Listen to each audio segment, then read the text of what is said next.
उमरगांव तहसील के सरेगाम ग्राम पंचायत में सीएसआर के तहत 35 लाख रुपये के विकास कार्य किए गए।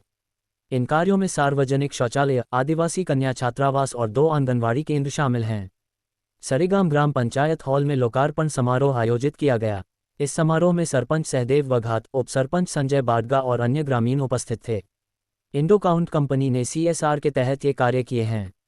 सरेगाम के सरपंच सहदेव वघात और सरेगाम विकास मंच के संयोजक राकेश राय ने इन कार्यों के लिए प्रयास किए हैं। सरेगाम के विकास की गति प्रशंसनीय है। कार्यक्रम में जम्मू कश्मीर के पहलगाम में हुए आतंकी हमले में जान गंवाने वाले सभी लोगों को श्रद्धांजलि दी गई।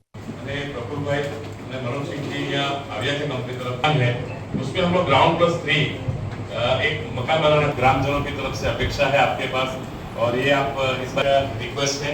बजट बड़ा है मगर आपने पूरे तालुका में काम किया है। वो बजट एक इंडस्ट्रियल बेल्ट है।